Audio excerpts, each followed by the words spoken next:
Hello friends, welcome to our channel. इतिहास हमारी नजर से हिंदू धर्म का इतिहास बहुत प्राचीन है।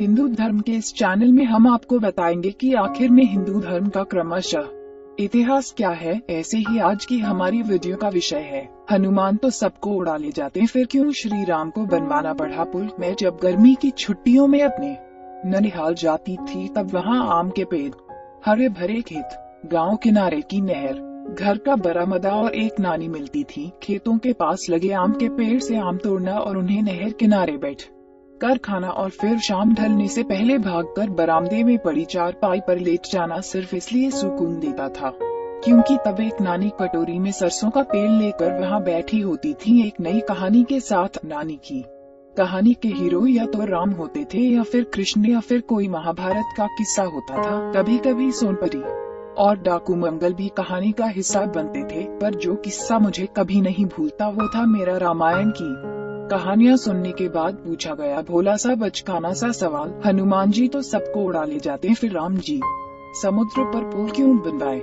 नानी जो जवाब देती थी उसका मतलब तब समझ नहीं आता था। अब जब समझ आया तो सोचा आपको भी बता दूं, तो आइए आज आपको बताते हैं इस निर्णय के पीछे की पूरी कहानी। जवाब छिपा है माँ सीता और हनुमान के इस संवाद में। कौमिमस्यत्व में वे कह कार्य से परिसाधने पर्याप्त पर विरघ्न्याशुस्य ते बल उदय शिरस्तु संकुलाम कृत्वा लंकाम पर बल अर्घ्न माम नयति यदि काकुत्स्थः तस्य तत्सादृशं भवेत् तत् यथा तस्य विक्रांतमनुरूपं महात्मनः भवति शूर से तत्त्वमेव पादय। अर्थात हे हनुमान, शत्रुओं का नाश करने वाले, तुम अपने आप में निश्चित रूप से इस कार्य के लिए पर्याप्त हो और इसे एक हाथ से ही पूरा कर सकते हो, परंतु यह प्रभु श्री राम के लिए उपयुक्त होगा कि वो अपने तीरों से विरोधी ताकतों को नष्ट कर मुझे अपने साथ लेने के लिए आए। इसलिए तुम उच्च तन मन से प्रभु श्री राम की लड़ाई में वीरता पूर्वक प्रदर्शन करो।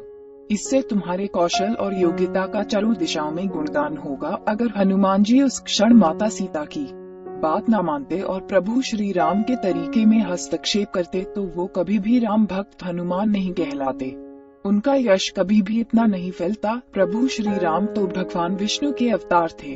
अगर वो चाहते तो एक क्षण में रावण का अंत कर देते, पर उस समय वो एक मनुष्य अवतार में थे और उनको उस मर्यादा में रहकर ही सब कुछ करना था। और माता सीता के कथा अनुसार हनुमान जी भी एक भक्त के रूप में ही प्रभु की मदद कर सकते हैं। इसी वजह से हनुमान जी ने हर एक पल पर राम जी की सेवा इस भाव से की जिससे उनका और प्रभु राम दोनों का गौरव और यश चारों दिशाओं में बढ़ा। हम उम्मीद करते हैं कि आपको इस चैनल के माध्यम से रोचक जानकारियाँ दे सके।